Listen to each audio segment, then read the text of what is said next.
Pernah nggak sih Anda ngerasa kayaknya ada cara yang lebih cerdas deh buat nyelesain masalah sehari-hari? Ternyata emang ada.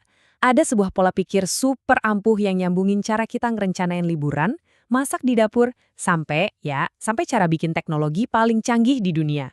Ini tuh semacam kekuatan super tersembunyi yang kita semua punya. Yuk kita bongkar bareng-bareng. Di balik setiap orang yang kelihatannya jago banget mecahin masalah rumit, sebenarnya ada rahasianya loh. Sebuah metode berpikir yang ternyata sama aja. Mau dia itu seorang chef, insinyur, atau bahkan anak-anak yang lagi asik main game. Apa sih sebetulnya metode itu? Oke, pertanyaan ini mungkin kedengarannya agak aneh ya.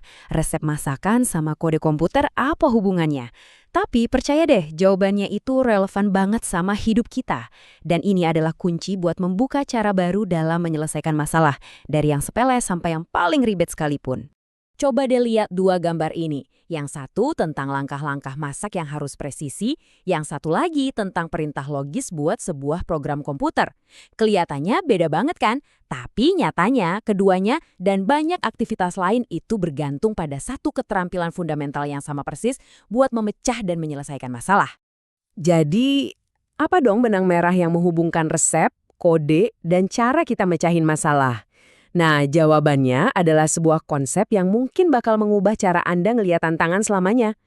Yap, jawabannya adalah berpikir komputasional atau computational thinking. Tapi jangan keburu takut sama namanya ya. Ini bukan cuma buat programmer atau ilmuwan komputer kok.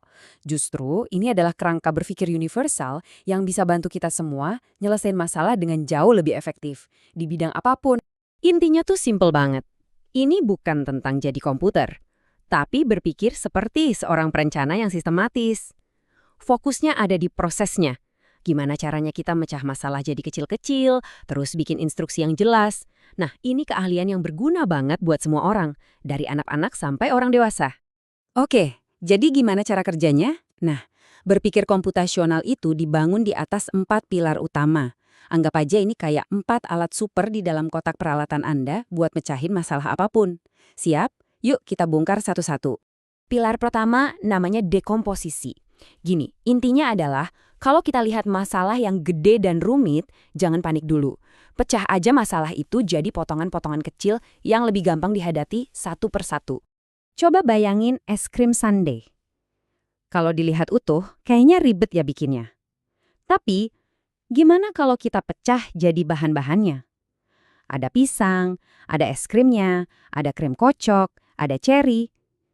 Tiba-tiba, langkahnya jadi jauh lebih jelas kan? Nah, itulah dekomposisi. Lanjut, yang kedua, pengenalan pola. Nah, setelah masalahnya kita pecah-pecah, seringkali kita bakal nemuin kalau beberapa potongan kecil itu mirip atau bahkan sama persis. Kemampuan buat melihat pola ini tuh penting banget. Balik lagi ke Sundai kita. Mungkin kita sadar ada pola rasa es krim yang diulang-ulang. Coklat, stroberi, vanila, terus coklat, stroberi, vanila lagi. Dengan ngenalin pola ini, prosesnya jadi lebih efisien. Kita jadi nggak perlu mikir dari nol lagi setiap saat. Pilar ketiga adalah abstraksi. Dan ini semua tentang fokus. Dalam setiap masalah, pasti ada banyak gangguan. Detail-detail kecil yang sebenarnya nggak penting.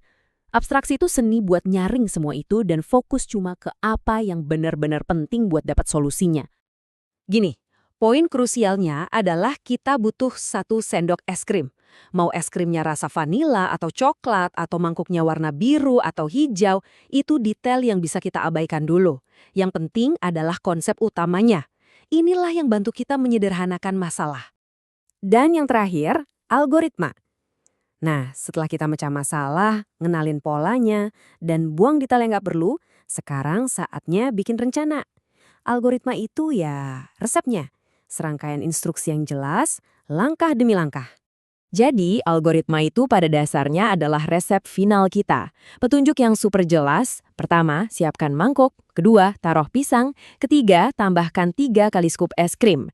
Ini adalah rencana aksi yang bisa diikutin siapa aja buat dapat hasil yang konsisten setiap saat. Beres kan? Oke.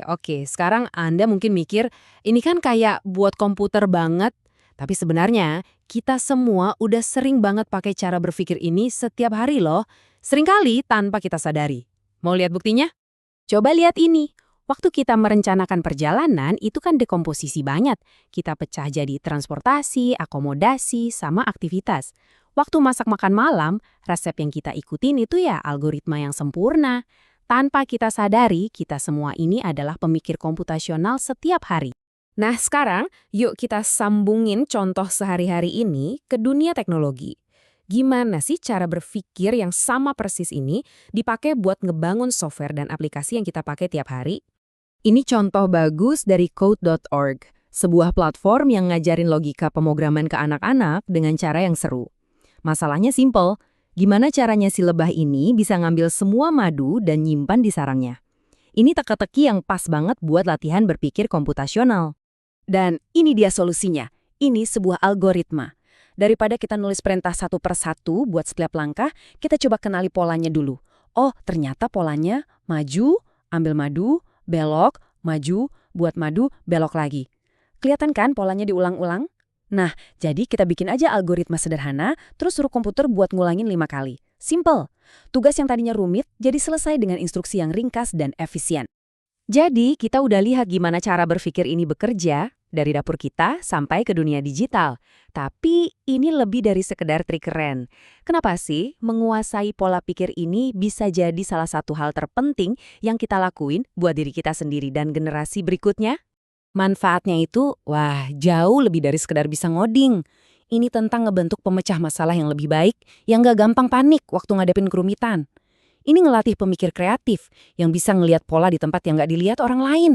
Ini juga ngebangun ketangguhan, karena tiap masalah yang berhasil dipecahin, itu kayak kemenangan kecil yang bikin kita lebih kuat. Bisa dibilang, ini adalah literasi fundamental baru, sama pentingnya kayak membaca dan menulis di abad ke-21.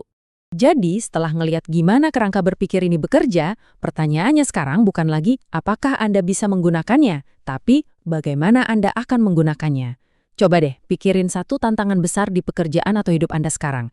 Gimana ya caranya Anda bisa memecahnya, mencari polanya, fokus pada intinya, lalu bikin rencana langkah demi langkah buat menyelesaikannya.